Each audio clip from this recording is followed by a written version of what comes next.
Good evening, all. Good evening sir. How was your holidays? अच्छे थे? आवाज आ रही है सबको मेरी? Online student. हाँ सर। हाँ सर। Yes, sir. हाँ सर। Yes, sir. Okay.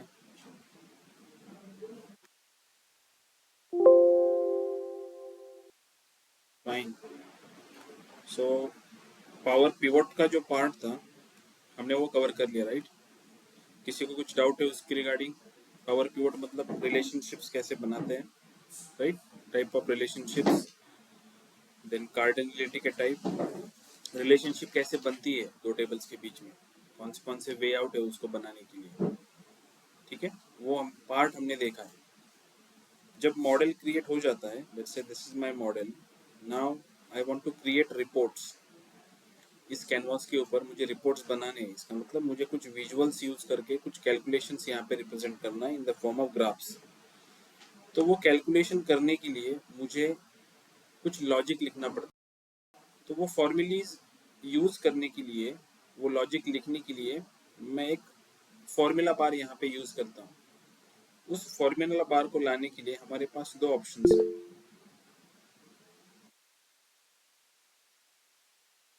तो रिकॉर्डिंग चालू आहे, ठीक है? सो उस लॉजिक को, उस फॉर्मूला को लिखने के लिए मुझे एक पर्टिकुलर यहाँ पे एक विंडो ओपन करनी पड़ती है, ठीक है? उस विंडो में मुझे वो फॉर्मूला लिखना होता है. अभी let's say for example, simple example, मेरे पास लेट्स से ये एक सेल्स का कॉलम है.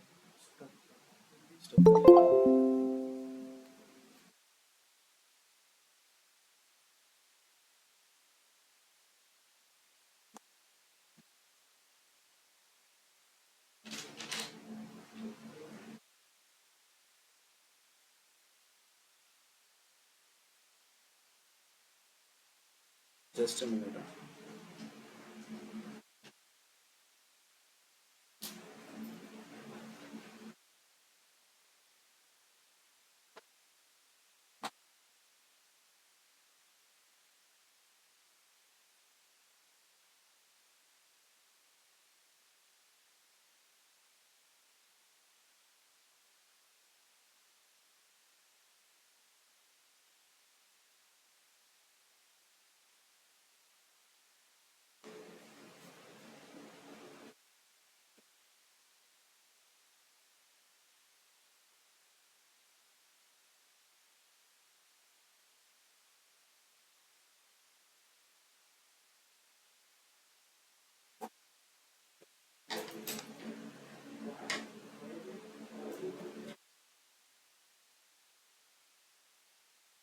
Yes, Yes, sir. sir. So now let's say मेरे पास एक एक्सेल शीट है. उस एक्सेल शीट में एक सेल्स का टेबल है.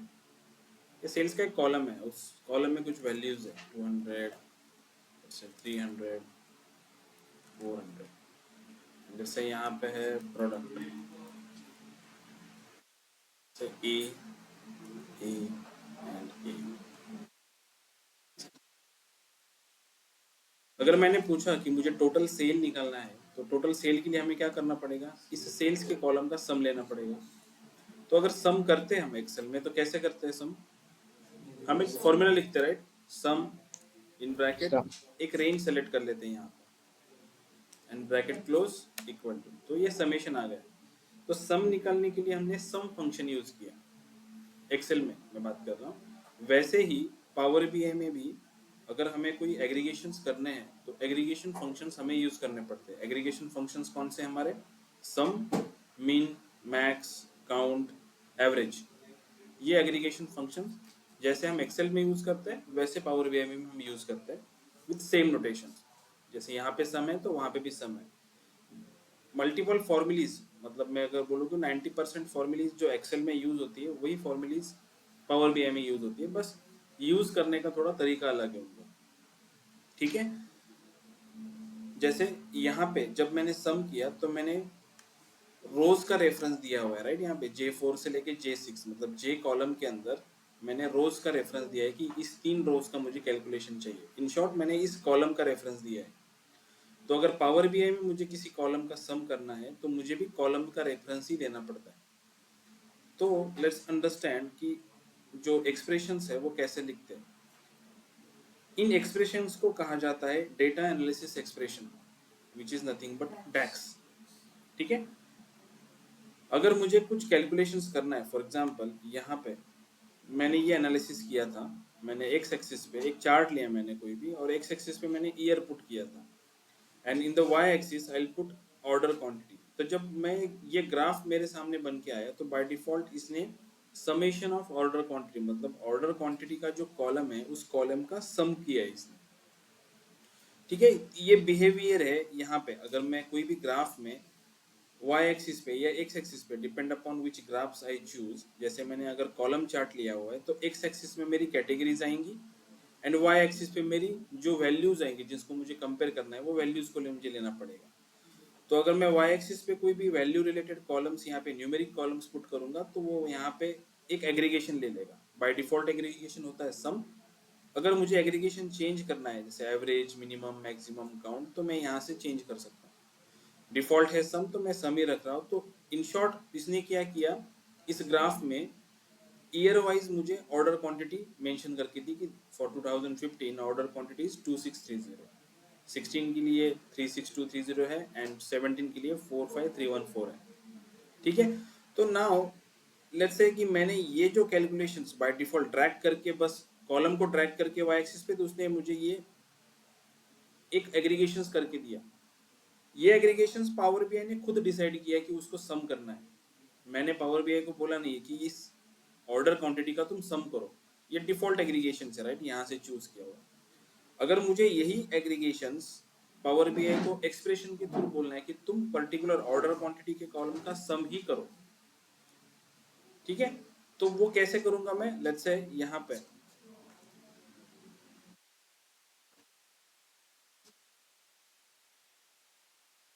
यहाँ पे होम में मेरे पास यहाँ पे देखो new measures and quick measure, ऐसे दो ऑप्शन है फॉर द कैलकुलेशन पर्पज। मैं यहाँ से न्यू मेजर को क्लिक करके नया मेजर की विंडो ओपन कर सकता हूँ, या अदरवाइज जिस टेबल के अंदर मुझे वो पर्टिकुलरली मेजर कैलकुलेशंस बनाना है उस टेबल के सामने उसको अगर मैं होवर करूँ, यहाँ पे 3 डॉट्स आएंगे। इन 3 डॉट्स पे क्लिक करने के बाद मुझे ऑप्शंस मिलेंगे, मुझे मेजर बनाना है या कॉलम बनाना है, व्हाटएवर। हम बात कर रहे हैं अभी फिलहाल मेजर्स की, ठीक है, कैलकुलेशंस बना रहे हैं। तो मैं न्यू मेजर का ऑप्शन यहाँ से ले सकता हूँ या होम में जाके यहाँ से न्यू मेजर का ऑप्शन ले सकता हूँ।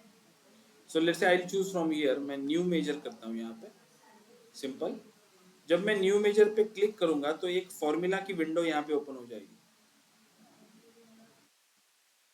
जिसको मैं बड़ा कर रहा हूँ। ये विंडो दिख रही है सबको? यहाँ पे देखो लिख के आ रहा है कि आपने मेजर सेलेक्ट किया था, क्लिक किया तो यहाँ पे लिख के आएगा मेजर इक्वल टू। तो ये फर्स्ट जो मेजर है ये होता है हमारा डैक्स का नाम।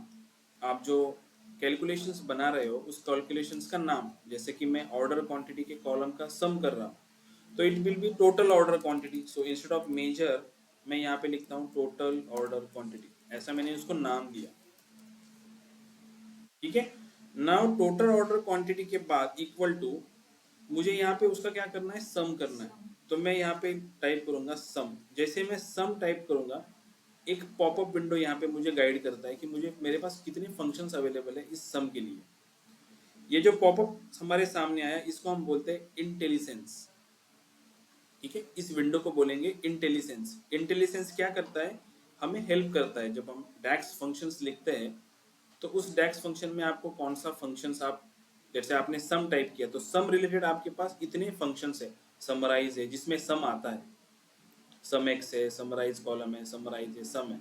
तो मुझे सम फंक्शन चाहिए तो I just click on this sum. जब मैं सम फंक्शन को क्लिक करता हूं तो उस सम फंक्शन के लिए क्या पास करना होता है आपको, वो आपको इंटेलिजेंस यहाँ पे बताएगा कि सम फंक्शन के अंदर आपको कॉलम का नाम पास करना है। ठीक है, कॉलम का नाम मुझे पास करना है तो कितने कॉलम में पास कर सकता हूँ, इतने सारे ऑप्शंस मेरे पास यहाँ पे अभी सामने आ रहे हैं। जितने अपने पास जितने टेबल्स है, टेबल्स के कॉलम्स यहाँ पे मुझे दिखेंगे।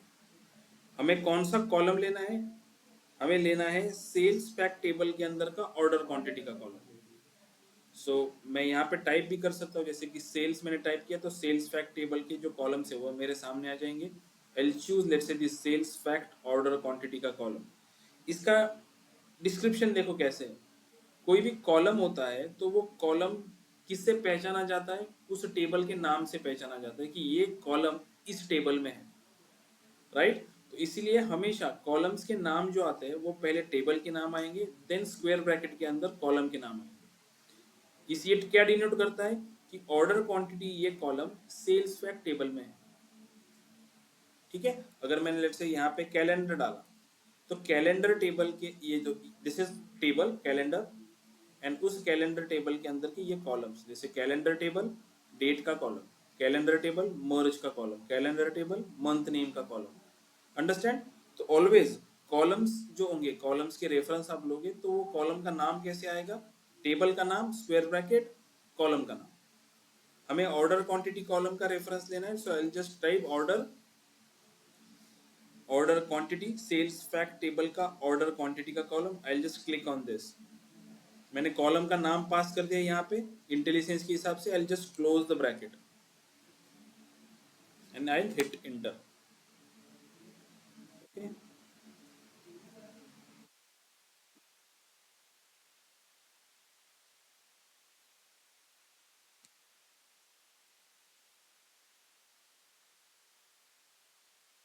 ठीक है। तो ये टोटल ऑर्डर क्वांटिटी का कॉलम जो है देखो यहाँ पे बन गया है, ये मेजर बन गया है यहाँ पे। एक चीज ऑब्जर्व करो, जब मैं यहाँ पे जब डेटा को लोड किया है मैंने, इस डेटा में जो डेटा टाइप उन पर्टिकुलर कॉलम्स का है, जैसे कैलेंडर टेबल में ये डेट का जो कॉलम है उसमें डेट की वैल्यूज है, तो इसके सामने देखो एक कैलेंडर जैसा छोटा सा सिंबल आएगा। देन दिस क्वार्टर का कॉलम जो है ये न्यूमेरिक कॉलम है, इसमें नंबर्स है, तो यहाँ पे ऐसे एक सिंबल आएगा। ईयर न्यू ये जो कॉलम है ये कैलकुलेटेड कॉलम है, मतलब ये बाद में हमने डैक्स का यूज करके ये कॉलम बनाया हुआ है, इसलिए इसका सिंबल ऐसा है। वी आर गोइंग टू सी कि कैसे वापस बनाते हैं उसमें कॉलम्स, ये हम देखेंगे बाद में कि कैसे बनता है ये कॉलम। एंड ये जो मेजर हमने बनाया है यहाँ पे देखो एक कैलकुलेटर जैसा सिंबल आया, तो ये क्या डिनोट करता है, दिस इज मेजर। तो हम सिंबल्स को देख के भी अंडरस्टैंड कर सकते हैं कि कौन से मेजर से, कौन से कॉलम से, कौन से कॉलम न्यूमेरिक कॉलम है, राइट। ओके, सो यहाँ पे इस सिंबल्स के थ्रू भी हम आइडेंटिफाई कर सकते हैं कि कौन से कॉलम में किस टाइप की वैल्यू स्टोर्ड है, या कौन से न्यूमेरिक कॉलम्स है, कौन से डेट के कॉलम्स है, कौन से मेजर्स हैं, कौन से कैलकुलेटेड कॉलम्स है, एंड कौन से टेबल है। बेसिकली देखो कस्टमर्स के लिए दिस इज सिंबल नोट, एक टेबल है, ठीक है। तो फर्स्ट मेजर हमने बना लिया, वो रिप्रेजेंट कैसे होता है, ऐसे कैलकुलेटर के सिंबल से उसका नाम, जो नाम आपने दिया था वो नाम यहाँ पे दिखेगा आपको, टोटल ऑर्डर क्वांटिटी, ठीक है। इस मेजर को लेट्स से यहाँ पे इस पर्टिकुलर चार्ट को मैं कॉपी कर रहा हूँ कंट्रोल सी कंट्रोल वी से, और यहाँ पे मैं जो फर्स्ट चार्ट था यहाँ पे जो सम ऑफ ऑर्डर क्वांटिटी पुट किया था, इंस्टेड ऑफ दिस मैं ये मेजर यूज कर सकता हूँ यहाँ पे कैलकुलेशन के लिए, ये भी मुझे सेम ही आउटपुट देगा। सो बेस्ट प्रैक्टिस क्या बोलती है कि आप डायरेक्टली कॉलम्स को ड्रैग मत करो वैल्यूज के सेक्शन में, जैसे ये डिफॉल्ट एग्रीगेशन ऊपर वाले केस में जैसे हमने कॉलम को ड्रैग किया था डायरेक्टली और ये सम ऑफ ऑर्डर क्वांटिटी आया, तो हम ऐसे नहीं करते कभी। हम क्या करते हैं, जो कॉलम्स का लेट से हमें कोई एग्रीगेशन चाहिए उसका हम मेजर बनाते हैं, and we use those measure in graphs और विजुअल्स के अंदर वो मेजर्स को हम यूज करते हैं। इसके अदर बेनिफिट्स भी है। क्या बेनिफिट्स है कि मुझे अगर कोई और कैलकुलेशंस करना है जिसमें मुझे दिस पर्टिकुलर कैलकुलेशंस को यूज करना है, जैसे कि मुझे ऑर्डर क्वांटिटी निकालनी है प्रीवियस ईयर के लिए, ठीक है। सो उस केस में मैं ये कैलकुलेशंस, ये जो बनाया हुआ कैलकुलेशन है इसको यूज कर सकता हूँ अनदर कैलकुलेशन डेवलप करने के लिए। उस केस में अगर मैंने कॉलम्स का ही रेफरेंस लेके लॉजिक बनाया होगा ड्रैग करके, तो मैं वो नहीं कर पाऊंगा जब तक मैं ये ऐसे मेजर नहीं बना लेता, ठीक है। सो बेस्ट प्रैक्टिस क्या है, we always create measures and use those measures in visuals. Measures कहाँ पे पुट होते हैं, एक तो वो वाई एक्सिस में या एक्स एक्सिस में पुट होंगे या वैल्यूज के सेक्शन में पुट होंगे। मोस्टली वैल्यूज के सेक्शन में मेजर्स पुट होते हैं, मेजर्स आपको क्या करते हैं, मेजर्स आपको एक स्केलर वैल्यू प्रोवाइड करते हैं। Scalar value in the sense, अगर इस ऑर्डर क्वांटिटी के मेजर को मैं स्क्रीन के ऊपर ड्रैग करता हूँ यहाँ पे, एंड लेट्स से मैं इसको एक कार्ड विजुअल में रिप्रेजेंट करता हूँ, तो ये मुझे एक सिंगल वैल्यू देता है ऑलवेज। टोटल ऑर्डर क्वांटिटी कितनी, 175 की एक वैल्यू देगा, एक नंबर देगा। Measure always gives you number, लेकिन इस नंबर को अगर आपने किसी के साथ एनालाइज किया, लेट्स से कि मैं इस मेजर को एनालाइज कर रहा हूँ ईयर के साथ, तो इसको वो डिस्ट्रीब्यूट करके देगा 2015 के लिए इतना, 16 के लिए इतना, 17 के लिए इतना। लेकिन कब डिस्ट्रीब्यूट करेगा, रिलेशनशिप चाहिए आपकी, ये मॉडल्स में वैसी रिलेशनशिप चाहिए। अभी फिलहाल कैलेंडर टेबल जो है आपका, वो सेल्स फैक्ट टेबल को कनेक्टेड है, राइट।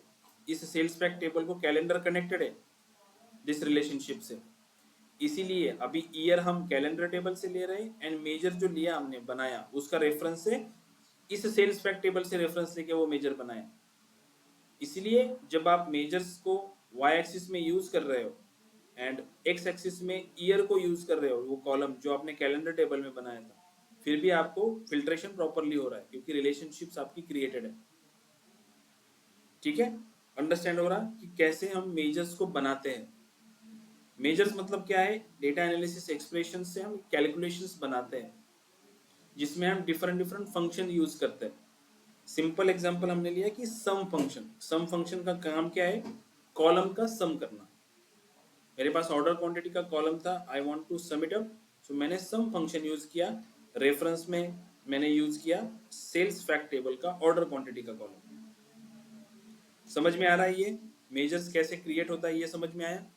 कैसे क्रिएट कर सकते हैं हम, होम में हमारे पास ऑप्शन है न्यू मेजर का, अदरवाइज हम पर किसी भी टेबल्स के थ्री डॉट्स पे क्लिक करके न्यू मेजर को क्लिक करेंगे तो न्यू मेजर का जो स्क्रीन है विंडो वो ओपन हो जाएगा बनाने के लिए। डिफॉल्ट नाम क्या होता है मेजर का, मेजर। आपको जो कैलकुलेशंस बनाना है, आपको जिस रेफरेंस से नाम से बनाना है, वो आप नाम चेंज कर दो इसका। बट उसके बाद क्या आएगा, उसके बाद आएगा equal to sign. Equal to sign के बाद आएगा आपका फंक्शंस। फंक्शन में आप पैरामीटर पास करते हो या आर्गुमेंट पास करते हो कि जो आपको करना है। जैसे कि सम फंक्शन के लिए आर्गुमेंट क्या है, कॉलम का नाम पास करना होता है, आपको एक सिंगल कॉलम का रेफरेंस देना होता है। क्योंकि aggregation functions, sum this is aggregation functions ना, तो मुझे अगर एग्रीगेशंस करना है तो मुझे कॉलम के ऊपर एग्रीगेशंस करना पड़ेगा, राइट। मैं सम करना चाहता हूँ तो मेरे पास एक कॉलम चाहिए सम करने के लिए। मैं एवरेज निकालना चाहता हूँ तो मुझे मुझे कॉलम लगेगा, न्यूमेरिक कॉलम एवरेज निकालने के लिए, राइट। मैं किसी भी टेक्स्ट वाले कॉलम का एवरेज नहीं निकाल सकता, मैं किसी टेक्स्ट वाले कॉलम का सम नहीं कर सकता। जैसे हमारे पास कस्टमर का टेबल है, उसमें फुल नेम का कॉलम है, तो मैं सम फंक्शन वहां पे नहीं यूज कर सकता क्योंकि वो टेक्स्ट कॉलम है, राइट। एग्रीगेशन किस पे होता है, न्यूमेरिक कॉलम्स पे होता है, राइट। तो न्यूमेरिक कॉलम्स का ही रेफरेंस लेना पड़ेगा हमें। ऑर्डर क्वांटिटी का कॉलम एक न्यूमेरिक कॉलम है, इसीलिए एग्रीगेशन फंक्शंस उसमें हम यूज करेंगे। अगेन टेक्स्ट कॉलम पे वर्कआउट करने के लिए हमारे पास टेक्स्ट फंक्शंस भी अलग से। इन शॉर्ट पावर क्यूरी में जो हमने ट्रांसफॉर्मेशंस किए थे, वो ट्रांसफॉर्मेशंस हम डैक्स को यूज करके भी यहाँ पे कर सकते हैं। ओके, फर्स्ट पार्ट समझ में आया। मेजर्स, जितने इंपॉर्टेंट फंक्शंस है मेजर्स के लिए हम यूज करते हैं डे टू डे लाइफ में, प्रोजेक्ट्स में, उतने हम कवर अप करेंगे। बाकी आपको मेजर्स की प्रैक्टिस ही करनी पड़ेगी, मल्टीपल फंक्शंस खुद से लर्न करने पड़ेंगे। ठीक है, मैं आपको कहाँ से लर्न करना है वो भी बता दूंगा, बट इंपॉर्टेंट फंक्शन जो है, जो आपको हमेशा यूज करने होते हैं, वो फंक्शंस हम कवर कर लेंगे यहाँ। अभी बताओ मेजर्स समझ में आया, मेजर्स क्या है। ठीक है, yes sir. Now next part is calculated columns. ठीक है, सो कैलकुलेटेड कॉलम्स क्या होता है, फॉर एग्जांपल दिस मेरा कैलेंडर का टेबल है। इस कैलेंडर के टेबल में लेट्स से मुझे एक कॉलम चाहिए, ऐसा यहाँ पे एक कॉलम चाहिए। कॉलम में आना चाहिए जुलाई डैश 2016, मतलब मंथ का नाम भी आना चाहिए, एंड ईयर जो है वो ईयर भी चाहिए मुझे, बट इसके बीच में मुझे क्या चाहिए, डैश चाहिए। ऐसा एक कॉलम मुझे यहाँ पे चाहिए।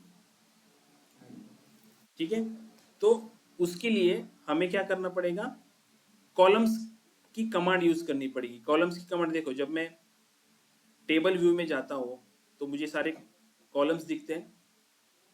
मैं अभी कैनवास पे नहीं हूँ, मैं रिपोर्ट व्यू पे नहीं हूँ, मैं हूँ टेबल व्यू पे ऊपर। उस टेबल व्यू में मुझे जो टेबल में सेलेक्ट करता हूँ उस टेबल में जितने कॉलम्स अवेलेबल है वो कॉलम्स दिखेंगे। मुझे यहाँ पे एक और कॉलम बनाना है। कॉलम्स बनाने के लिए हम पावर क्यूरी का भी यूज करते हैं। अगर मुझे सेम कॉलम पावर क्यूरी में बनाना होता तो मैं कैसे बनाता? Month name add col dash then year, तो कैसे बनाता?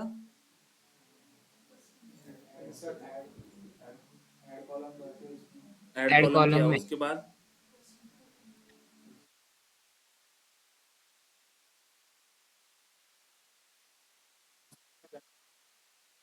टेबल सेलेक्ट करेंगे, वहाँ पे जाके ऐड कॉलम में जाएंगे। न्यू कॉलम में कौन सा फंक्शन यूज करेंगे? मर्ज कॉलम। मर्ज कॉलम में पहला कॉलम कौन सा सिलेक्ट होगा? Month name month. Then year. फिर आपको सेपरेटर पूछेगा कि कौन सा सेपरेटर चाहिए आपको। सो कस्टम सेपरेटर में जाके मैं वहाँ पे डैश दे दूंगा। तो इस वे से हम बनाएंगे पावर क्यूरी में। अगर मुझे यहाँ पे बनाना है डैक्स के अंदर, तो डैक्स के अंदर बनाने के लिए लेट्स से फर्स्ट हमें कमांड सेलेक्ट करनी पड़ेगी कॉलम की। तो यहाँ पे देखो न्यू कॉलम है, या अगेन यहाँ पे जिस टेबल में आपको कॉलम बनाना है उस टेबल के 3 डॉट्स पे जाओ, यहाँ पे आएगा न्यू कॉलम्स। सो मैं यहाँ पे न्यू कॉलम्स बना रहा हूँ। जैसे मेजर के लिए एक विंडो ओपन हुई थी, सेम विंडो कॉलम्स के लिए बनेगी, लेकिन यहाँ पे लिख के आ रहा है कॉलम। जब मेजर सेलेक्ट करोगे तो यहाँ पे लिख के आएगा मेजर, कॉलम सेलेक्ट करोगे तो कॉलम लिख के आएगा। विंडो सेम है, वैसे ही विंडो आएगी यहाँ पे। तो लेट्स से मैं कॉलम का नाम देता हूँ, मुझे कॉलम्स का नाम चाहिए मंथ डैश ईयर, ऐसा मुझे नाम देना है कॉलम का। तो मैं नाम दे रहा हूँ इक्वल टू, देन मैं पास कर रहा हूँ यहाँ पे let's say month name, right, month name चाहिए मुझे। देन अभी फंक्शंस यहाँ पे यूज होता है, लेट्स से फिलहाल मैं कैलकुलेटेड कॉलम बना रहा हूँ, then we will see about the functions कि कैसे फंक्शंस, टेक्स्ट फंक्शंस में कौन से फंक्शंस हम कवर करने वाले हैं, वो बात की बात है। फर्स्ट कंसेप्ट अंडरस्टैंड करो कि कॉलम्स क्या होते हैं एंड मेजर्स क्या होते हैं, ठीक है। सो मैं कैलेंडर मंथ नेम मेरा कॉलम मैंने पास कर लिया, लेट्स से मैं पास कर रहा हूँ एंड देन पास कर रहा हूँ मैं सेपरेटर्स।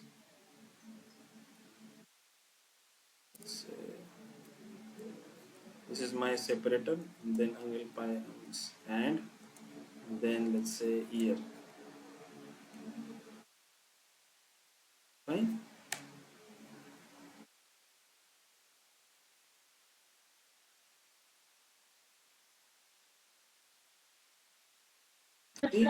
मंथ ईयर में मेरे पास एक कॉलम बन के आया जुलाई डैश 2016। ओके, सो यहाँ पे जब हमने मेजर बनाया था उसका रिजल्ट आपको कब दिखा था?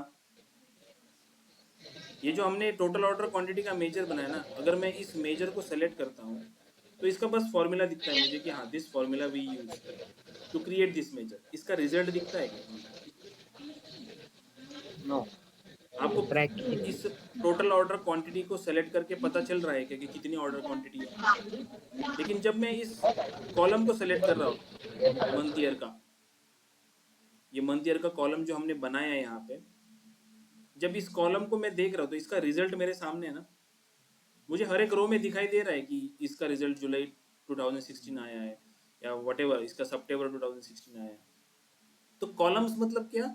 एक्चुअली कॉलम्स क्रिएट होता है उस टेबल के अंदर। ये कंसेप्ट समझ लो कि कैलकुलेटेड कॉलम्स की जो कंसेप्ट है, कॉलम मतलब एक एक्चुअल कॉलम क्रिएट होता है उस टेबल के अंदर। जैसे मेरे पास यहाँ पे 7-8 जो भी कॉलम्स थे इस टेबल के अंदर, जब मैंने ये कैलकुलेटेड कॉलम क्रिएट किया उस टेबल के अंदर तो इसने कुछ स्पेस कंज्यूम किए। जैसे मेरी फाइल का साइज पहले 10 KB था, ये कॉलम बनाने के बाद वो 12 KB हो गए। ये हर एक रो में कुछ डेटा स्टोर कर रहा है ना, तो कुछ डेटा स्टोर कर रहा है मतलब ये एक्चुअली स्पेस कंज्यूम कर रहा है आपके इस फाइल के अंदर। बट मेजर वो स्पेस कंज्यूम नहीं कर रहा है। मेजर क्या है? बस एक फॉर्मूला है। मेजर की वैल्यू मुझे कब दिखेगी? जब मैं उसको विजुअल्स में यूज करूंगा। तब मुझे वो मेजर जो होगा, वो कैलकुलेशन जो होगा, वो एक्चुअली परफॉर्म होगा एंड मुझे यहाँ पे वैल्यूज दिखेगी। लेकिन कैलकुलेटेड कॉलम का रिजल्ट जो है वो मुझे नेकेड आई भी दिखता है यहाँ पे टेबल्स के अंदर। कैलकुलेटेड कॉलम्स स्पेस कंज्यूम करते हैं आपकी डेटा सेट्स के अंदर, मेजर्स वो स्पेस कंज्यूम नहीं करते। कैलकुलेटेड कॉलम्स का रिजल्ट जो है वो रिजल्ट आपको शो होता है, लेकिन मेजर्स का रिजल्ट जो है वो मेजर्स का रिजल्ट जब आप मेजर्स को एक्चुअल विजुअल्स में यूज करते हो उस टाइम पे वो रन होके आपको शो करता है। डिफरेंस समझ में आ रहा है मेजर्स एंड कैलकुलेटेड कॉलम्स के बीच? कैलकुलेटेड कॉलम्स का रिजल्ट आप देख सकते हो टेबल्स के अंदर, क्योंकि एक एक्चुअल में कॉलम क्रिएट होता है, वो कुछ स्पेस कंज्यूम करता है आपके डेटा सेट में, आपकी फाइल्स के अंदर। मेजर्स का जो रिजल्ट है वो मेजर का रिजल्ट जब तक आप उन मेजर्स को विजुअल्स के अंदर यूज नहीं करते, इस कैनवास के अंदर लेके नहीं आते ट्रैक करके, तब तक आपको पता नहीं चलेगा कि वो मेजर क्या आउटपुट दे रहा है। लेकिन कैलकुलेटेड कॉलम्स का आउटपुट आपको सामने दिखता है यहाँ पे कॉलम्स के अंदर। डिफरेंस अभी समझ में आया? सो इंटरव्यू में ये क्वेश्चंस हमेशा पूछते हैं कि what is the difference between measures and calculated columns. समझ में आया? Yes, sir. Online student? Yes, sir. Sir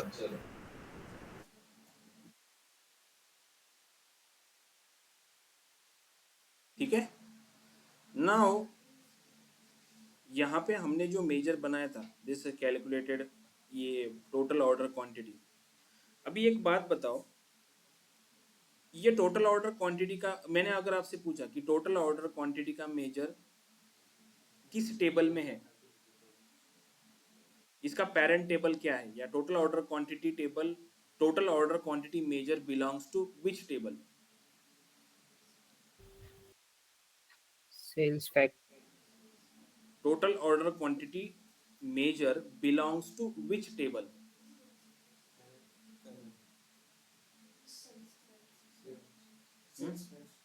sales fact. ठीक है, बट ये टोटल ऑर्डर क्वांटिटी का जो ये जो मेजर है ये किस टेबल में यहाँ पे दिख रहा है मुझे? कैलेंडर टेबल में दिख रहा है, बट इसमें रेफरेंस किस टेबल का लिया हुआ है? सेल्स फैक्ट टेबल का। सो इसका मतलब ये होता है कि मेजर्स जो होते हैं वो किसी टेबल से बिलोंग नहीं करते, वो एक इंडिपेंडेंट एंटिटी है। जैसे हमने ये कैलकुलेटेड कॉलम बनाया मंथ ईयर का, तो ये मंथ ईयर का जो कॉलम है वो कॉलम इस कैलेंडर टेबल में बना ना, मतलब मंथ ईयर का जो आइडेंटिटी है वो किससे है? इस कैलेंडर टेबल से। समझ में आ रहा है? ये कैलेंडर टेबल के अंदर कॉलम बनता है, मतलब टेबल्स के अंदर कॉलम्स होते हैं। लेकिन मेजर्स जो होते हैं वो मेजर्स इंडिपेंडेंट एंटिटी होते हैं। इन मेजर्स को मैं मूव कर सकता हूँ। लेट्स से कि ये टोटल ऑर्डर क्वांटिटी का मेजर को मैंने सेलेक्ट किया, तो कि यहाँ पे होम टेबल करके आ रहा है, अभी दिखा रहा है मुझे कैलेंडर। मैंने यहाँ पे ड्रॉप डाउन किया, लेट्स से मैंने उसको कस्टमर टेबल में शिफ्ट कर दिया, वो यहाँ से निकल जाएगा। ऑर्डर क्वांटिटी देखो कैलेंडर से निकल गया, वो कस्टमर में चला गया। तो आप उसको किसी भी टेबल में रखो, उससे कुछ फर्क नहीं पड़ता, उसका आउटपुट वही आने वाला है। इसीलिए बेस्ट प्रैक्टिस क्या होती है कि हम जो कैलकुलेशंस है उनको एक अलग से टेबल बना ले और उनमें उनको स्टोर करके रखें। क्योंकि क्या होगा, आपने आज रिपोर्ट बनाई है, ठीक है, कस्टमर को आपने सबमिट कर दी रिपोर्ट, 6-7 महीने बाद लेट्स से उस पर कुछ क्यूरी निकल के आई आपको कि कुछ इस पर्टिकुलर कैलकुलेशन में कुछ इश्यू है, या कस्टमर को रिपोर्ट्स में कुछ एरर आ रहा है, या कैलकुलेशंस में कुछ रॉन्ग कैलकुलेशंस आ रहा है। तो आपको क्या करना पड़ेगा, वो फाइल आप डाउनलोड करके लोगे, पावर बीआई की फाइल आप डाउनलोड करके लोगे और वहां पे चेक करोगे कि उस पर्टिकुलर कैलकुलेशंस के लिए कौन सा मेजर बनाया था। ठीक है, तो उस मेजर को ढूंढने के लिए अभी 6 महीने बाद आपको पता रहेगा कि आपने कौन से टेबल में उसको बनाया था? नहीं पता होगा, आप भूल जाओगे ना, 1 दिन 2 दिन याद रहेगा, लेकिन बाद में भूल जाओगे दूसरे काम, जब आपके पास दूसरे काम होंगे तो आपको क्या करना पड़ेगा उस टाइम पे, हर एक टेबल को ओपन करना पड़ेगा और यहाँ पे सर्च करना पड़ेगा हर एक मेजर्स पे। अभी यहाँ पे हमारे पास एक मेजर है, हो सकता है कि आपके पास 100, 200, 300 मेजर हो, उस रिपोर्ट्स में, तो हर एक मेजर्स को ओपन करके बैठोगे कि आप नहीं बैठ सकते, उसमें बहुत टाइम जाएगा।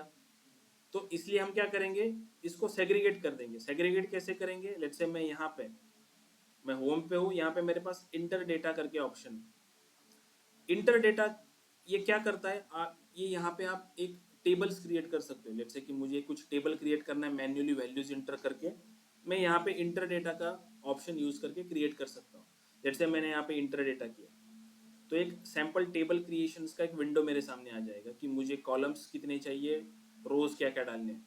जैसे यहाँ पे कॉलम 1 आया, मुझे कॉलम 2 भी चाहिए, कॉलम 3 भी चाहिए। ऐसे अगर मुझे कोई एक टेबल बनाना है सैम्पल टेबल, तो मैं यहाँ पे एक हार्ड कोडेड टेबल बना सकता हूँ।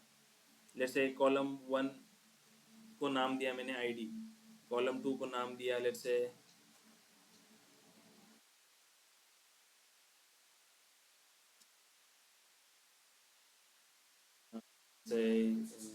नेम, कॉलम 3 को लेट्स से इसको नाम दिया मैंने,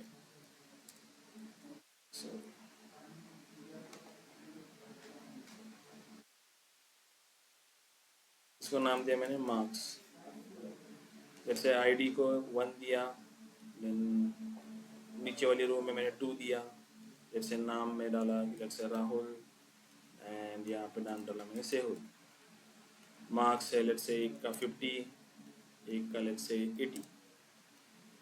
ये टेबल आपने मैन्युअली बनाया, मैंने यहाँ पे लोड कर दिया इसको, तो एक्चुअली यहाँ पे एक टेबल बन जाएगा।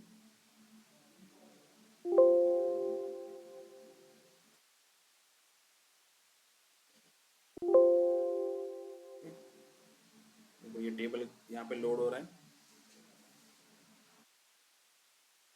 जैसे आपने डेटा फेच करके टेबल पावर बी डेस्कटॉप में लोड किया ना, वैसे ये टेबल भी यहाँ पे लोड हो जाएगा। उसको अगर देखना रहेगा तो अगर डेटा व्यू में जाके मैं यहाँ पे देख सकता हूँ उसको। सी ये टेबल नाम का एक टेबल यहाँ पे क्रिएट हुआ जिसमें ये 3 कॉलम्स मैंने बनाए। ठीक है, तो ऐसे में क्या कर सकता हूँ, लेट्स से ये मैंने again I will go to the enter data.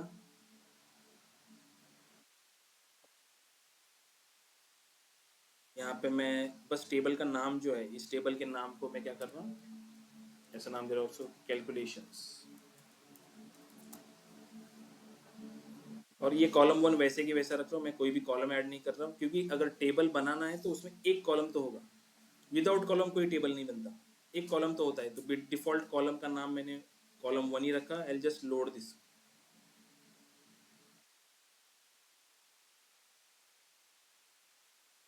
ठीक है, तो ये कैलकुलेशंस का एक टेबल बन गया। टेबल में देखो कॉलम 1 करके एक मुझे कॉलम दिख रहा है, बट कोई वैल्यू नहीं है उसके अंदर। Now I can do what I can do, मैं यहाँ पे इस मेजर को सेलेक्ट कर सकता हूँ, और इस मेजर का होम टेबल जो है मैं वो कैलकुलेशन सेलेक्ट कर दूँ।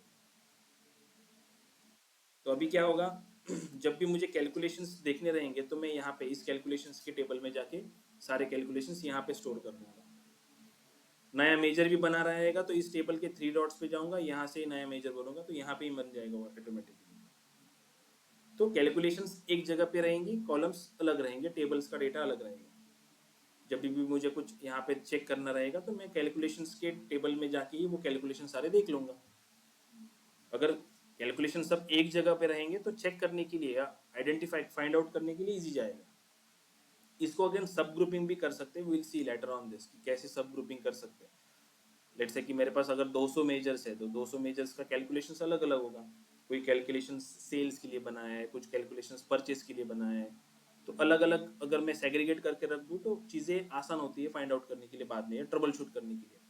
हो सकता है कि आप उस पर काम ना करो, कोई और डेवलपर काम करेगा उसके ऊपर, तो उस जो नया बंदा काम करेगा उसको चीज़ें जल्दी समझ में आ जाएगी अगर आपने सेग्रीगेशंस करके रिपोर्ट्स बनाई है प्रॉपर्ली। ठीक है, तो कैलकुलेटेड कॉलम्स एंड मेजर्स चीज़ें समझ में आई, डिफरेंस क्या है दोनों में, कैसे बनाते हैं कैलकुलेटेड कॉलम्स एंड मेजर्स, ये समझ में आया। ठीक है, okay, so let's understand some more DAX functions. Next DAX function है हमारा SUMX। फर्स्ट फंक्शन हमने देखा सम फंक्शन, नेक्स्ट फंक्शन है SUMX। ये x किस लिए होता है? x is nothing but a iterator function.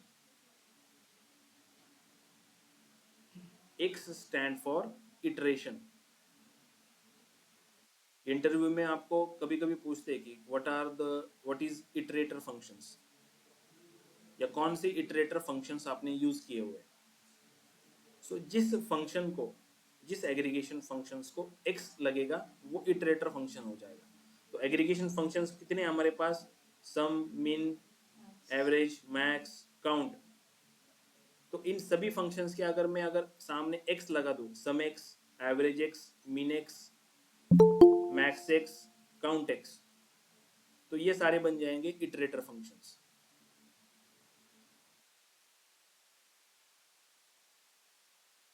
ठीक है. इटरेटर फंक्शंस का काम क्या होता है? इटरेटर फंक्शंस का काम होता है कि अगर मुझे कोई कैलकुलेशंस में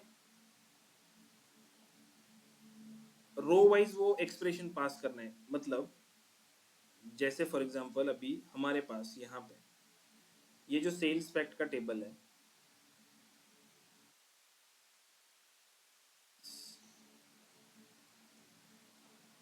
ये सेल्स फैक्ट का टेबल हमारे पास है. अभी यहाँ पे स्टार्टिंग में जब हमें ऑर्डर क्वांटिटी का सम चाहिए था, तो एक ही कॉलम्स हमारे पास यहाँ पे प्रेजेंट था, हमें बस सिंपली इस कॉलम का सम करना था, तो हमने सम फंक्शन यूज किया.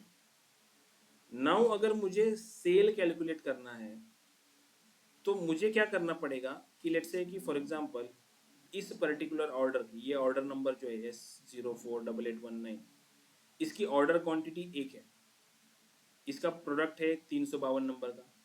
तो मुझे अगर इसकी कॉस्ट निकालनी है, इसका सेल निकालना है, इस ऑर्डर का सेल निकालना है, तो मुझे क्या करना पड़ेगा? इस ऑर्डर क्वांटिटी को इस पर्टिकुलर प्रोडक्ट के प्राइस से मल्टीप्लाई करना पड़ेगा. समझ में आ रहा है लॉजिक? कि अगर मैं क्वांटिटी को उसकी प्राइस से मल्टीप्लाई कर दूं तो सेल निकलेगा, right? Simple example, let's say मैंने कुछ 2 प्रोडक्ट ऑर्डर किए हैं 2 क्वांटिटी में, उसका प्राइस है 100, तो टोटल सेल कितना हुआ? 200 हुआ ना, मतलब 100 मल्टीप्लाई बाय 2 हुआ. तो वैसे ही मुझे क्या करना पड़ेगा, यहाँ पे एक प्राइस का कॉलम लाना पड़ेगा एंड उस प्राइस के कॉलम से इस ऑर्डर क्वांटिटी को मल्टीप्लाई करना पड़ेगा. तो ये जो कॉलम यहाँ पे बन के आएगा लास्ट में, तो ये सेल का कॉलम बन के आएगा. हर एक रो में एक अलग वैल्यू होगी ना, जैसे कि इस केस में लेट्स से यहाँ पे 1 ऑर्डर क्वांटिटी है, हो सकता है कि ऑर्डर क्वांटिटी 2 भी हो, 3 हो, 4 हो, तो हर एक सेल में मुझे एक वैल्यू मिलेगी. जरूरी नहीं है कि वो वैल्यू सेम ही हो. अभी ऑर्डर क्वांटिटी सेम है तो वैल्यू सेम रहेगी, लेकिन ऑर्डर क्वांटिटी अगर चेंज हो जाए तो वैल्यू चेंज हो जाएगी.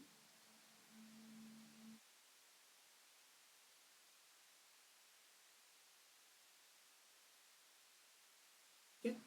सो लेट्स से, तो अगर मुझे किसी और कॉलम का रेफरेंस लेना है यहाँ पे मेरे ट्रांजैक्शन टेबल में, तो मैं मॉडल व्यू में जाता हूँ. मॉडल व्यू में हमने कनेक्शन कैसे बनाया हुआ है? इस सेल्स फैक्ट को कनेक्ट किया है इस प्रोडक्ट के टेबल को, क्योंकि इस प्रोडक्ट के टेबल में हमारा प्राइस का कॉलम है. अगर डेटा व्यू में मैं देखूँ प्रोडक्ट का टेबल, इस प्रोडक्ट के टेबल में हमारे पास है प्राइस का कॉलम, प्रोडक्ट की प्राइस है यहाँ पे हमारे पास. तो इस प्राइस का रेफरेंस हम ले सकते हैं क्योंकि प्रोडक्ट की के साथ कनेक्टेड है सेल्स फैक्ट की प्रोडक्ट की. अंडरस्टैंड हो रहा है? मतलब मैं अगर 352 नंबर का प्रोडक्ट कंसिडर करूं तो इसका प्राइस मुझे यहाँ पे मिलेगा प्रोडक्ट के टेबल में. ठीक है. अगर आपके सामने ऐसा सिनारियो हो, सेल्स फैक्ट टेबल जो आपका कनेक्टेड है डायमेंशन टेबल के साथ, मेनी टू वन रिलेशनशिप के साथ, तो अगर आपको वन साइडेड के जो कॉलम्स है, मतलब डायमेंशन टेबल के अंदर के जो कॉलम्स है वो अगर लाने हैं, उनका रेफरेंस लेके वो कॉलम अगर आपको यहाँ पे डायमेंशन या इस ट्रांजैक्शन टेबल में यूज करने हैं, तो फंक्शन यूज होता है रिलेटेड. ठीक है. रिलेटेड फंक्शन क्या करता है? वो चेक करता है कि लेट्स से आपको डायमेंशन टेबल से कुछ कॉलम्स को यूज करना है ट्रांजैक्शन टेबल के अंदर. तो अगर मैं रिलेटेड फंक्शन यूज करूँ तो वो चेक करता है इंटरनली कि कितने ऐसे टेबल्स है। मुझे कॉलम, लेट से मैंने यहाँ पे सेल्स फैक्ट के अंदर मुझे एक कैलकुलेटेड कॉलम बनाना है जो किसका रेफरेंस लेगा, इस प्रोडक्ट प्राइस का रेफरेंस लेगा। ठीक है, किस की के थ्रू लेगा, प्रोडक्ट की के थ्रू लेगा। मतलब यहाँ पे हमारे इस ट्रांजैक्शन टेबल के अंदर, इस सेल्स फैक्ट के अंदर मैं यहाँ पे पहले एक प्रोडक्ट प्राइस का कॉलम क्रिएट करने वाला हूँ जो मुझे रेफरेंस देगा कि 352 नंबर का की जिस की के साथ कनेक्टेड है प्रोडक्ट टेबल के अंदर का, उसका रेफरेंस लेके वो यहाँ पे वैल्यू मुझे देगा कि 352 का प्रोडक्ट प्राइस यहाँ पे मुझे दिखेगा। इसके लिए मैं फंक्शन यूज करूंगा रिलेटेड फंक्शन। रिलेटेड फंक्शन क्या करता है, डायमेंशन टेबल के अंदर जो कॉलम्स का रेफरेंस आपको लेना है ट्रांजैक्शन टेबल के अंदर, उस कॉलम का नाम हम पास करते हैं रिलेटेड फंक्शन के अंदर। तो लेट से मैं यहाँ पे एक कॉलम बनाता हूँ, लेट से मैं शो करता हूँ। लेट से मैंने कॉलम के ऊपर क्लिक किया और मुझे यहाँ पे प्रोडक्ट प्राइस का कॉलम चाहिए जो कहाँ पे है, प्रोडक्ट के टेबल में है। ठीक है, उसका रेफरेंस लेके मुझे यहाँ पे कॉलम बनाना है। मैं डायरेक्टली नहीं बना सकता क्योंकि यहाँ पे एक एंट्री नहीं है 352 के लिए, मल्टीपल एंट्रीज है।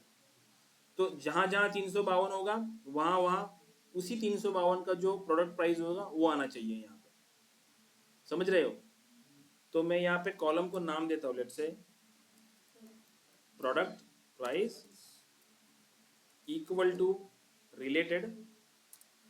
यहाँ पे देखो रिलेटेड इंटेलिजेंस क्या बता रहा है कि कॉलम नेम पास करना पड़ेगा आपको। रिटर्न क्या देता है, returns a related value from another table. वो डेफिनेशन भी देगा आपको कि क्या आउटपुट आने वाला है आपको, returns a related value from another table. अभी जितने टेबल्स के साथ ये sales fact table many to one या वन टू मेनी रिलेशनशिप में कनेक्टेड है, क्योंकि सेल्स फैक्ट हमारा ट्रांजेक्शन टेबल है तो वहां पे मेनी रहेगा, डायमेंशन टेबल में वन रहेगा। तो जितने टेबल्स इसके साथ वन टू मेनी रिलेशनशिप से कनेक्ट होंगे वो सारे टेबल्स यहाँ पे दिखाएगा वो। जैसे कैलेंडर भी वन टू मेनी में कनेक्टेड है, कस्टमर भी वन टू मेनी में कनेक्टेड है, प्रोडक्ट्स कैटेगरी, सब कैटेगरी, प्रोडक्ट्स, ये सारे टेबल वन टू मेनी से कनेक्टेड है इस टेबल के साथ। तो सारे टेबल्स की लिस्ट आएगी। हम इंटरेस्टेड किस में, प्रोडक्ट टेबल की प्रोडक्ट प्राइस के कॉलम में। सो this is this product table product price. मैं यहाँ पे इसको ब्रैकेट क्लोज करता हूँ, I just hit enter.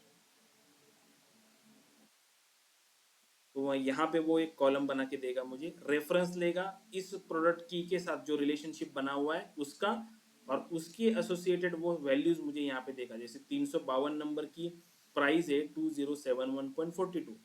If I go to the product table for cross checking, let's say मैंने यहाँ पे प्रोडक्ट की के ऊपर 352 नंबर का फिल्टर लगाया, फिल्टर इक्वल टू 352। 352 का मेरे पास एक रो मिलेगा मुझे। If I cross check price for this, see 2071.42, same price हमें किसके लिए मिला है, सेल्स फैक्ट के अंदर इस पर्टिकुलर प्रोडक्ट के लिए वो वैल्यू यहाँ पे मिला है मुझे। जितनी बार 352 रहेगा उसके सामने ये 2071.42 प्राइस रहेगा उसका, इस प्रोडक्ट का प्राइस इतना है। नाउ हमारे पास दो कॉलम है, ऑर्डर क्वांटिटी का कॉलम है एंड प्रोडक्ट प्राइस का कॉलम है। तो मैं एक तीसरा कॉलम बना सकता हूँ यहाँ पे, राइट, जो उनका मल्टीप्लीकेशन करके दे मुझे। पावर क्यूरी में भी हमने ऐसे ही कस्टम कॉलम बनाए थे ना, कुछ कैलकुलेशंस करना रहेगा तो हमने कॉलम्स ऐड किया था और एक कैलकुलेशंस बनाया था। तो अगर मैं यहाँ पे एक कॉलम ऐड कर दूँ और एक कॉलम जो मुझे इन दोनों की मल्टीप्लीकेशन दे, ये order quantity and this particular price, ठीक है। तो इसको कैसे कर सकते हैं हम, अगेन मैं न्यू कॉलम करूंगा यहाँ पे। अगर दोनों कॉलम्स मेरे पास यहाँ पे एक ही टेबल में प्रेजेंट है ना, यहाँ पे ऑर्डर क्वांटिटी भी है, प्रोडक्ट की प्राइस भी मेरे पास एक ही टेबल के अंदर, और मुझे तीसरा कॉलम बनाना है उनका मल्टीप्लीकेशन। तो सिंपली मैं यहाँ पे लिख से मैं इस टेबल को नाम, इस कॉलम को नाम दे रहा हूँ sales equal to order quantity, ये कॉलम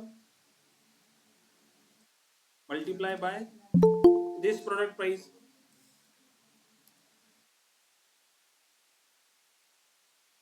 समझ में आ रहा है? सी, ये सेल्स का आउटपुट क्या मिलेगा मुझे, 1 मल्टीप्लाई बाय 2071। लेट्स से मैंने क्रॉस चेकिंग के लिए यहाँ पे ऑर्डर क्वांटिटी के ऊपर लेट्स से मैंने 2 के ऊपर फिल्टर लगा दिया, तो ऑर्डर क्वांटिटी 2 है, प्रोडक्ट प्राइस 8.64 है, आउटपुट कितना आ रहा है 17.28, मतलब बराबर आउटपुट आ रहा है। Now if I ask you कि मुझे टोटल सेल निकालना है, अब मेरे पास सेल्स का कॉलम है जो मुझे हर एक रो के लिए अलग वैल्यू देता है, तो मुझे सभी रोज की एडिशन करनी पड़ेगी तभी टोटल सेल्स मिलेगा। Now we can use sum function again for this, so let's do this. अभी मुझे कॉलम बनाना पड़ेगा या मेजर बनाना पड़ेगा? सो ये बात भी हमें समझनी पड़ेगी कि हमें कब कॉलम बनाना है, कब मेजर बनाना है, ठीक है। सो मैं अगेन अभी मैं सेलेक्ट करूंगा न्यू मेजर, सो मैं अगेन कैलकुलेशंस ग्रुप के 3 डॉट्स पे जाऊंगा, यहाँ पे सेलेक्ट करूंगा न्यू मेजर, क्योंकि I will put all the calculations in calculation table. So measure को नाम देता हूं मैं, let's say total sale equal to sum. Sum में कौन सा कॉलम का रेफरेंस लूंगा मैं? नहीं, सेल्स फैक्ट का सेल कॉलम। देखो यहाँ पे अगर मैं लेट्स से मैं यहाँ पे टाइप करता हूँ सेल, तो सेल्स फैक्ट का सेल्स कॉलम देखो जो बना, कॉलम जो बना वो यहाँ पे दिखेगा। इस सेल्स फैक्ट के सेल्स कॉलम का रेफरेंस लिया मैंने, आई जस्ट हिट एंटर। इसका आउटपुट चेक करना रहेगा इस मेजर का, तो कहाँ पे चेक करना पड़ेगा? कैनवास के ऊपर उसको ड्रैग करना पड़ेगा तभी आउटपुट दिखेगा। लेट्स से टोटल सेल को मैंने ड्रैग किया कैनवास के ऊपर, लेट्स से मैंने इसको एक नंबर कार्ड विजुअल ले लिया, तो 43.29 मिलियन टोटल सेल है मेरा। अंडरस्टैंड हो रहा है? हमने जो अभी कैलकुलेशंस किया, हमने पूरा घूम के कैलकुलेशंस किया, ठीक है। इसका एक अनदर वे है, ये कैलकुलेशन समझ में आया मुझे पहले बताओ, ठीक है। हमने क्या किया, पहले तो हमने रिलेटेड फंक्शन यूज करके एक कॉलम जो हमें चाहिए था उसका रेफरेंस लेके हमने एक नया कॉलम ट्रांजैक्शन टेबल में बना लिया। इन शॉर्ट हमने दोनों कॉलम्स वहां पे क्रिएट कर लिए। पहले ऑर्डर क्वांटिटी था, पहले हमने प्राइस का कॉलम वहां पे क्रिएट कर लिया, देन हमने एक तीसरा कॉलम बनाया जिसमें हमने मल्टीप्लीकेशन दिया उन दो कॉलम्स का, क्योंकि अगर मुझे मल्टीप्लीकेशन करना है तो वो दोनों कॉलम्स उस टेबल में प्रेजेंट होने चाहिए, जिन दो कॉलम्स में मल्टीप्लीकेशन या कोई भी मुझे कैलकुलेशंस करना रहेगा। तो यही चीज हम अनदर वे से कर सकते हैं यूजिंग इटरेटर फंक्शंस। इसकी इसीलिए इटरेटर फंक्शंस यूज किए जाते हैं। इटरेटर फंक्शंस क्या करेगा, हम बस एक ही मेजर बनाएंगे इटरेटर फंक्शन के साथ, जो ये जो हमने एक्सप्रेशन बना यूज किया ना कि quantity multiply by price, this is nothing but a expression. जो कैलकुलेशंस के लिए हमने जो फंक्शन यूज किए, जो लॉजिक यूज किया, this is nothing but a expression. ये एक्सप्रेशन वो क्या करेगा, हर एक रो वाइज कैलकुलेट करेगा, ठीक है। हर एक रो वाइज वो एक्सप्रेशंस कैलकुलेट करेगा, एक इमेजिनरी टेबल बनाएगा। जो सेल्स का कॉलम बना ना अभी हमारे सामने, जो हमने बनाया सेल्स का कॉलम, वो सेल्स का कॉलम वो वर्चुअल टेबल बनाएगा, मतलब वर्चुअली बनाएगा, इमेजिनरी बनाएगा। पावर बीआई उसकी मेमोरी में रखेगा हर एक इटरेशन का, हर एक रो का जो वैल्यू आने वाला है उस एक्सप्रेशन को परफॉर्म करने के बाद वो वैल्यू पावर बीआई अपनी मेमोरी में रखेगा। जब टेबल्स का इटरेशन मतलब सारे रोज खत्म हो जाएंगे, उसके बाद आपने सम एक्स ये फंक्शन यूज किया है, इटरेशन खत्म होने के बाद उन सभी रोज का वो क्या करेगा, सम करेगा एंड आपको आउटपुट देगा।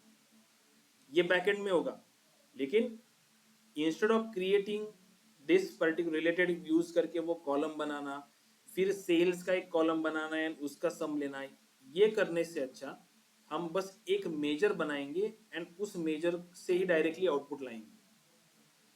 क्योंकि जो सेल्स का टोटल सेल्स का मेजर हमने लास्ट में बनाया, उसके लिए आपको दो कॉलम क्रिएट करने पड़े एंड देन मेजर बनाना पड़ा, तो वो दो कॉलम की स्पेस आपकी साइज उतनी बड़ी, ठीक है। पावर बीआई का जो इंजन रहेगा, जब भी वो पर्टिकुलर रिपोर्ट आपका रिफ्रेश करेगा, उसको वो दो कॉलम हमेशा बनाने पड़ेंगे, ठीक है। वो ऑलवेज बनाएगा वो एंड रिफ्रेश करता रहेगा, उसका जो सीपीयू है या जो इंजन है वो कंज्यूम होगा, ठीक है। सो इसके लिए हम क्या करेंगे, अननेसेसरी कॉलम्स हम बनाते नहीं है। अगर कॉलम्स की एक्चुअल में नीड है आपको, then you can create columns, otherwise use DAX functions only to get your output.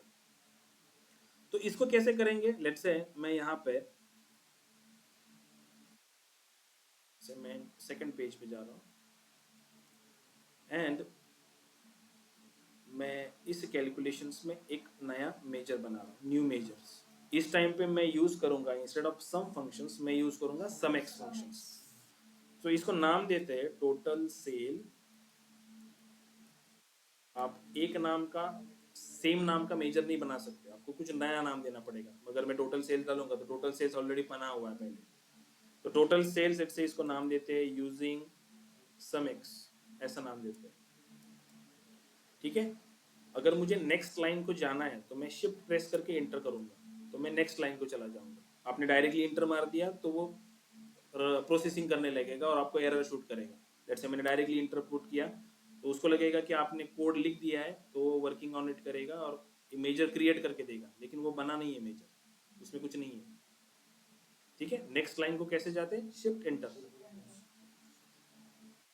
तो मैं यहाँ पे फंक्शन लिखूंगा सम x iterator functions.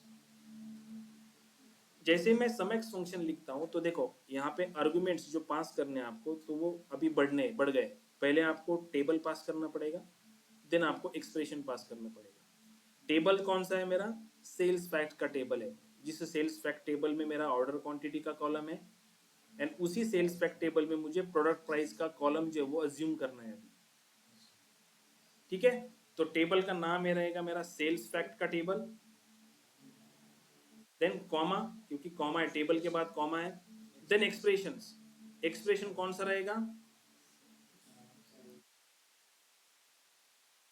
Sales fact table का ऑर्डर क्वांटिटी का कॉलम, मल्टीप्लिकेशन, जो मल्टीप्लिकेशन जो लॉजिक हमने बनाया ना, this is nothing but your expression. तो सेल्स फैक्ट की ऑर्डर क्वांटिटी का column multiply by product price का कॉलम। ठीक है, तो मल्टीप्लाई करने के बाद मैं instead of creating a related function create करके एक नया कॉलम बनाने से अच्छा मैं यहीं पे रिलेटेड फंक्शन यूज कर लूंगा। यहीं पे रिलेटेड प्रोडक्ट टेबल के अंदर का प्रोडक्ट प्राइस का कॉलम।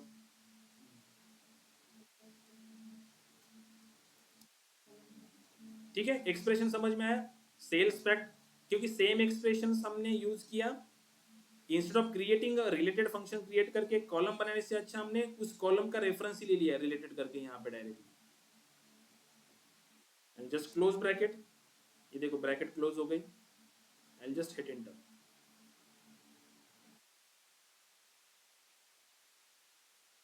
इसको क्लोज करता हूँ। नाउ मैं इस फंक्शन को, इस मेजर को यहाँ पे ड्रैग कर रहा हूँ, 43 मिलियन। चाहे मैंने अगर इसको फॉर्मेट किया,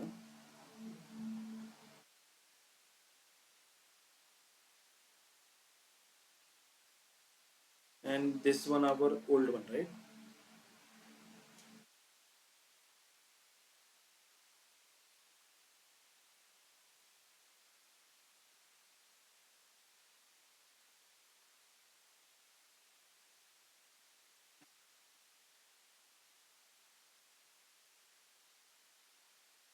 सी सेम ही है, ये राउंड अप करके दिया है इसने। So this is the easiest way, right? आप एक मेजर को बना के ये आउटपुट ला सकते हो, तो why need to create unnecessary 2 columns. अगर समेक्स फंक्शन यूज करूंगा तो मेरा परफॉर्मेंस बूस्ट होगा, मेरा रिपोर्ट्स जल्दी रिफ्रेश होगा या ओपन होगा। सम फंक्शन यूज करके ये अगर सिनेरियो सॉल्व करूंगा तो अननेसेसरी 2 कॉलम बनाने पड़ेंगे एंड देन सम, उसका सम करेगा वो। तो आपकी फाइल की साइज बढ़ेगी, इस केस में 2 कॉलम एक्स्ट्रा है उसमें, उसको मेमोरी कंज्यूम करनी पड़ेगी। पर इस केस में जब तक ये समेक्स वाला मेजर आपका किसी विजुअल में यूज नहीं होगा तब तक ये कोई भी ऑपरेशंस में पार्ट नहीं लेगा, क्योंकि ये एक फॉर्मूला है बस। अंडरस्टैंड हो रहा है? तो नेक्स्ट क्वेश्चन इंटरव्यू में पूछते हैं कि what is the difference between sum and sum X.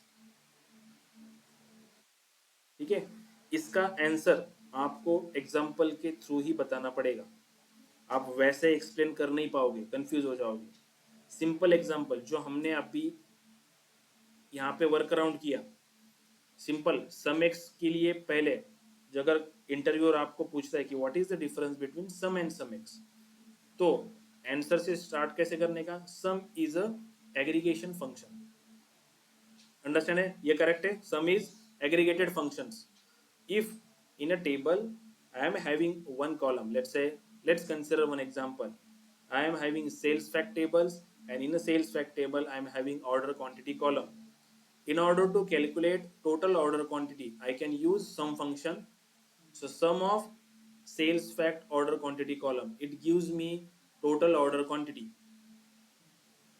ठीक है? Because order quantity column is already exist in that particular table.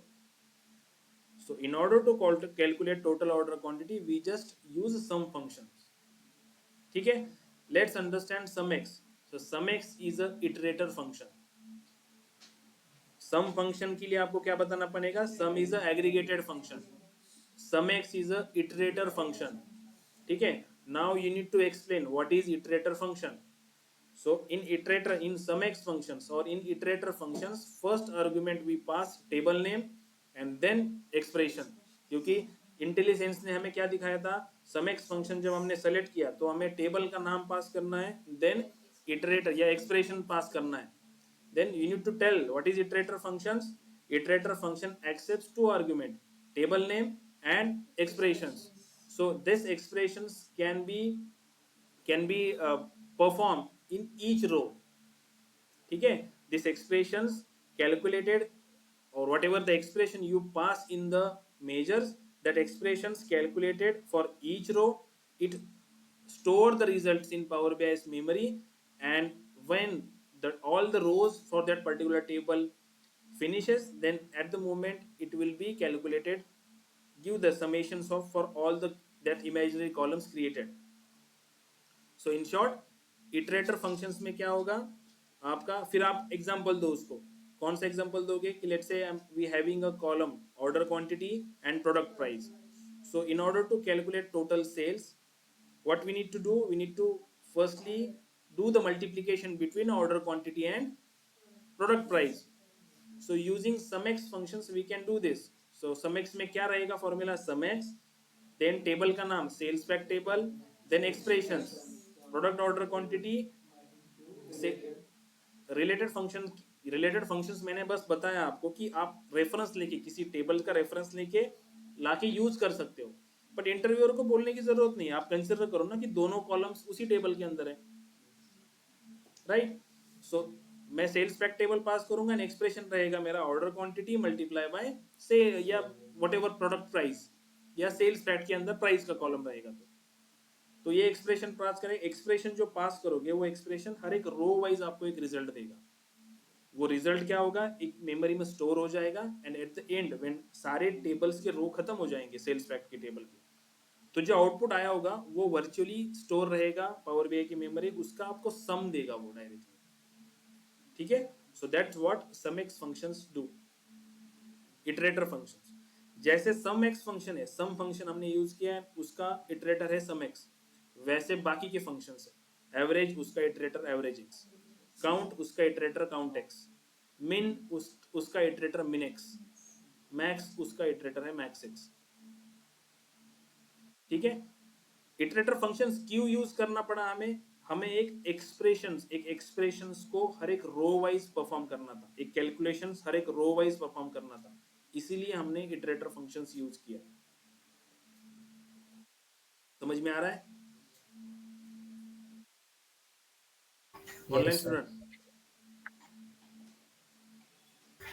Yes, sir.